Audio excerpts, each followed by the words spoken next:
right, The Wizard of Oz, Chapter 21, Lion Becomes King of Beasts. After climbing down from the China Wall, the travelers found themselves in a disagreeable country.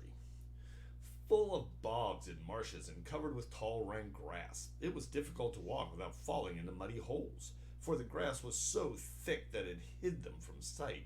However, by carefully picking their way, they got safely along until they reached solid ground. But here the country seemed wilder than ever, and after a long and tiresome walk through the underbrush, they entered another forest where the trees were bigger and older than any they had ever seen. "This is a perfectly delightful," declared the lion, looking around him with joy. "Never have I seen a more beautiful place." "It seems gloomy," said the scarecrow. "Not a bit of it," answered the lion. "I should like to live here all my life. See how soft the dried leaves are under your feet, and how rich and green the moss is that clings to these old trees. Surely no wild beast could wish a pleasanter home."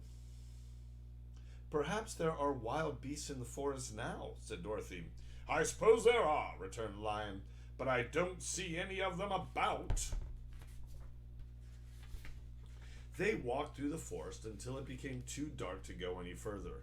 Dorothy and Toto and the lion lay down to sleep while the woodman and the scarecrow kept watch over them as usual. When morning came, they started again. Before they had gone far, they heard a low rumble as of the growling of many wild animals. Toto whimpered a little, but none of the others was frightened, and they kept along the well-trodden path until they came to an opening in the wood in which were gathered hundreds of beasts of every variety.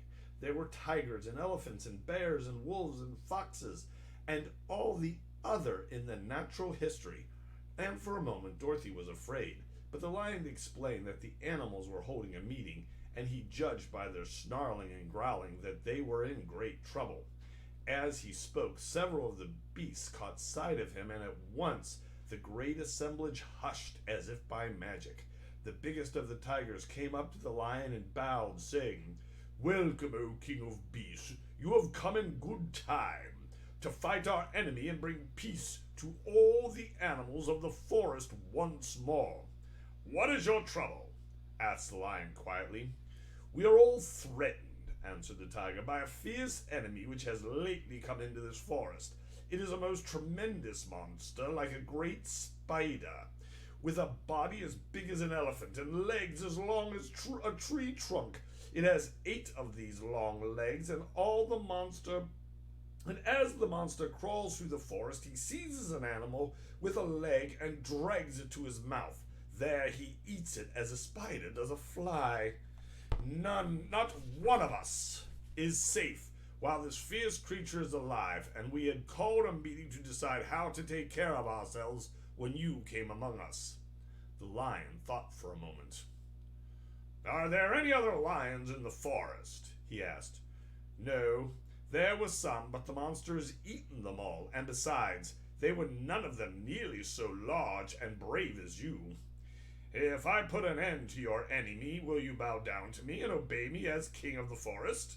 inquired the lion.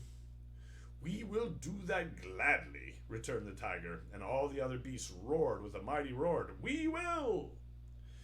"Where is this great spider of yours now?" asked the lion.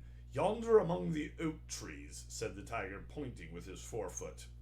"Take good care of these friends of mine," said the lion, "and I will go at once and fight the monster." He bade his comrades goodbye and marched proudly away to do battle with the enemy.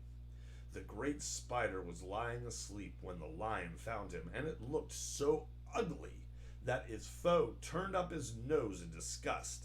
Its legs were quite as long as the tiger had said, and his body was covered with coarse black hair.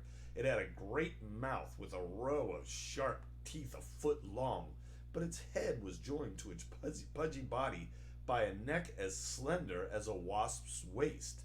This gave the lion a hint of the best way to attack the creature, and as he knew it was easier to fight it asleep than awake, he gave a great spring and landed directly upon the monster's back. Then with one blow of his heavy paw, all armed with sharp claws, he knocked the spider's head from its body. Jumping down, he watched it until the long legs stopped wiggling, when he knew it was quite dead.